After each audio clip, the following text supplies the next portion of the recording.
Modern food storage প্রকল্পে ৩,০০০ কোটি টাকা লুটপাট কেলেঙ্কারিতে জড়িয়ে পড়ছেন বর্তমান প্রতিমন্ত্রী সচিব। বিশ্বব্যাংকের টাকায় মডার্ন ফুড স্টোরেজ প্রকল্পের নামে গিলে খাওয়া হয়েছে প্রায় ৩,০০০ কোটি টাকা। সবচেয়ে ভয়ঙ্কর বিষয় হলো ফ্যাসিস্ট হাসিনা সরকারের আমল থেকে শুরু হওয়া এই লুটপাটের মহা উৎসবের নাম লিখেছেন ডক্টর ইউনূসের অন্তর্বর্তী সরকারের উপদেষ্টারাও। আর এবার সেই একই দুর্নীতির ভাগ বাটোয়ারায় জড়িয়ে পড়েছেন বর্তমান সরকারের মন্ত্রী সচিবরাও। ইউরোপের যন্ত্রপাতির বদলে জিঞ্জিরার মাল দিয়ে কিভাবে রাষ্ট্রের হাজার কোটি টাকা লুটপাট হলো, বিস্তারিত দেখুন আমাদের অনুসন্ধানী প্রতিবেদনে। বিশ্বব্যাংকের ঋণের টাকায় নেওয়া মডার্ন ফুড স্টোরেজ ফ্যাসিলিটিস প্রকল্পের লুটপাটে জড়িয়ে পড়ছেন বর্তমান খাদ্য প্রতিমন্ত্রী এবং সচিব। 7টি আধুনিক স্টিল সাইলো নির্মাণের জন্য শুরুতে ব্যয় ধরা হয়েছিল ১,৯১৯ কোটি ৯৬ লাখ টাকা। ২০১৪ সালে দেওয়া ৬ বছর মেয়াদী প্রকল্পের ১০ বছর পার হয়ে গেলেও কাজ সম্পন্ন হয়নি। ঠিকাদার চুক্তিতে নির্ধারিত সময়ে কাজ সম্পন্ন করেনি। নিয়ম অনুযায়ী এক্ষেত্রে ঠিকাদারের বিরুদ্ধে জরিমানার পদক্ষেপ নেওয়ার কথা, কিন্তু দেখা গেল ঠিকাদারের ব্যর্থতার দায় চাপানো হয়েছে উল্টো সরকারের উপর। তাও একবার নয়, দফায় দফায় ব্যয় ও সময় বাড়ানো হয়েছে যুক্তিহীনভাবে। সর্বশেষ এর ব্যয় দাঁড়িয়েছে ৩,৯৬০ কোটি ৮৯ লাখ টাকা। এতগুলো বছর বিলম্ব এবং দ্বিগুণ টাকা ব্যয়ের পরও এখন পর্যন্ত সবগুলো প্যাকেজের নির্মাণ কাজ সম্পন্ন হয়নি। যদিও এর মধ্যে প্রকল্পের মেয়াদ শেষ হয়ে গেছে, কাজ যতটা হয়েছে তাও মানসম্পন্ন হয়নি। আধুনিক স্টিল সাইলো নির্মাণের কাজে ইউরোপের যন্ত্রপাতি স্থাপনের পরিবর্তে স্থানীয়ভাবে ক্রয়কৃত কেরানীগঞ্জের জিঞ্জিরায় তৈরিকৃত যন্ত্রপাতি স্থাপন করা হয়েছে, যার ফলে এগুলো আধুনিক স্টিল সাইলো না হয়ে ব্যবহার অযোগ্য সাধারণ গুদামে পরিণত হয়েছে। প্রকৃত উদ্দেশ্য এতে বাস্তবায়িত হচ্ছে না, এতে পুরো প্রকল্পই চলে গেছে। সংশ্লিষ্টদের মতে 7টি স্টিল সাইলো নির্মাণের এই প্রকল্পে প্রকৃত অর্থে সব মিলে ১,০০০ কোটি টাকাও খরচ হয়নি। বাকি প্রায় ৩,০০০ কোটি টাকাই ভাগ বাটোয়ারা আত্মসাৎ করা হয়েছে। এ পর্যন্ত প্রকল্পটি 4 দফায় সংশোধন করা হয়েছে। প্রকল্পের কাজ দফায় দফায় ব্যয় ও সময় বাড়ানো হলেও বর্ধিত টাকা প্রকল্পের কাজে ব্যয় হয়নি। প্রভাবশালী ঠিকাদার, মন্ত্রণালয় এবং প্রকল্প সংশ্লিষ্টদের মধ্যে ভাগ বাটোয়ারা হয়েছে।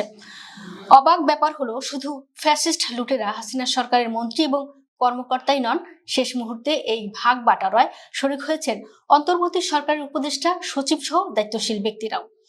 উপদেষ্টা আলী ইমাম মজুমদারের ছেলে টিপু সরাসরি এই দুর্নীতিতে জড়িয়ে পড়েছিলেন। সচিব মোহাম্মদ মাসুদুল হাসানও সরাসরি জড়িত ছিলেন বলে জানা যায়। অবাক ব্যাপার হলো, বর্তমান বিএনপি সরকারের খাদ্য প্রতিমন্ত্রী মোহাম্মদ আব্দুল বারী এবং সচিব আবু তাহের মোহাম্মদ মাসুদ রানাও একই পথে হাঁটছেন।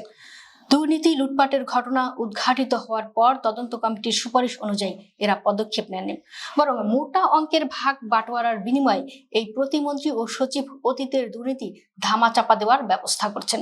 এমনকি প্রতিমন্ত্রী এবং সচিব নতুন করে আবারও ভেরিয়েশনের মাধ্যমে অর্থের ভাগ বাটোয়ারার পায়তারা করছেন বলেও জানা যায়। আওয়ামী লীগ আমলে দুর্নীতি লুটপাটের ধারাবাহিকতায় ডক্টর ইউনূসের অন্তর্বর্তী সরকারের আমলেও উপদেষ্টা আলী ইমাম মজুমদার এবং সচিব মাসুদুল হাসানের হাত দিয়ে চুক্তির ভেরিয়েশনের মাধ্যমে প্রথম এক দফায় অযৌক্তিকভাবে ব্যয় বাড়ানো হয়।